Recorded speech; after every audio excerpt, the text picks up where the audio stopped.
Hi, this is Congressman Tom Cole. This is another one of our weekly congressional chats. This has actually been a very consequential week in Congress for a number of reasons. Let me start with something, frankly, that mystifies me, and that's the fact that the Biden administration recently basically suspended penalties that have been imposed on China for dumping in the solar panels. What the Chinese have done in response to penalties we've put is to move parts of their production to other countries, Vietnam, Thailand, a couple of others, and then continue to route those products here. The components are assembled outside China, but the impact is the same. That is, they're able to dump their production in the United States. Supposedly, the idea behind this is to keep moving in terms of moving toward clean energy while we develop, hopefully, manufacturing capacity in the United States. That's a mistake. I mean, quite frankly, all we're doing is feeding the beast. That is helping the Chinese, who have cornered this particular market by subsidizing the competition to American companies and undercutting them in price with the aim of dominating the market. It's not a competitive situation at all. Those penalties were placed on Chinese products in order to make the situation fairer for American manufacturers and make the playing field level. You know, why we would do this favor for China, quite frankly, in the name of speeding up climate change is beyond me. The smart thing to do is when they engage in inappropriate trade activities that are unfair, which they do across the board, we should make the penalties that have been placed on them stick. We shouldn't abandon them for any reason whatsoever. So Congress moved pretty decisively to overrule the action. That was a bipartisan movement. There were certainly Democrats who saw the situation the same way as Republicans. But we need to wake the Biden administration up a little bit about how dangerous China is and how unfair it is when in its economic practices. This was a step in that direction. The most consequential action of the week was the passing of the so-called debt ceiling bill. You know, it's got a lot of different names around here. But let's just make it clear what it does. It basically increases the debt ceiling. That's controversial and difficult to do, but make sure that we're in a position to meet our obligations. But coupled with that were things that would help our economy grow and things that would restrain spending.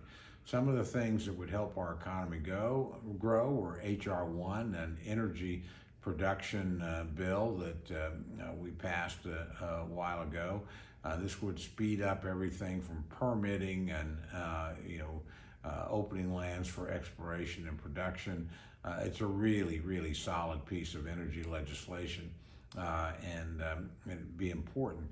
And that would bring more revenue into the federal government. We also put in work requirements on benefits, not for people that are disabled or for people that have young children, but single adults between, I think, the ages of 18 and 55. If they're relying on government assistance, then we think they ought to be either working, looking for a job, or acquiring a skill that will let them get a job. That just makes common sense.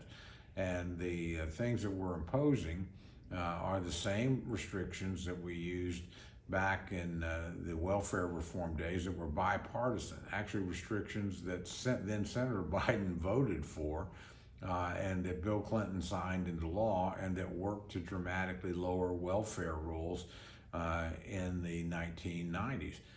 The reality is right now, assuming you're capable, and again, we understand the difference between somebody with a disability or somebody that is in a situation where they have young children to look after or what have you.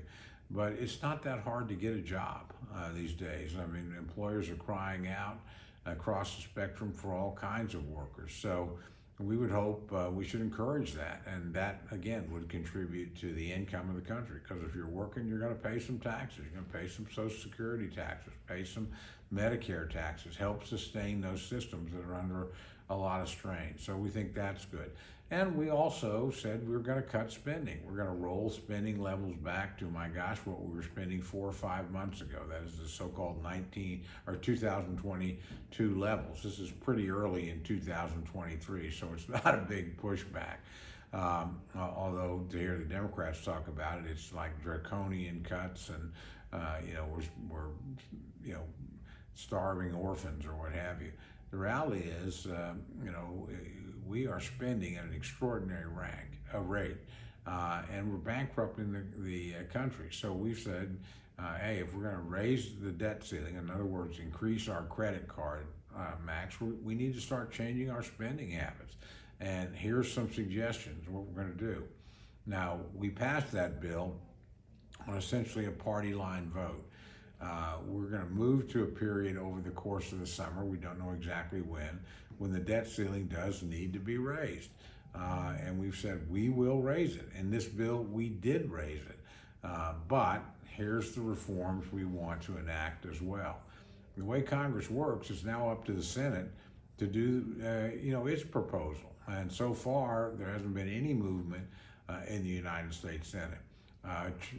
Majority Leader Schumer has demanded a clean debt ceiling, just like President Biden. That is, we'll just increase how much we can borrow with no reforms, no restrictions, no ways to either increase the productiveness of the economy or slow the rate at which we're spending. Then we'll talk to you about that later. That's just not good enough.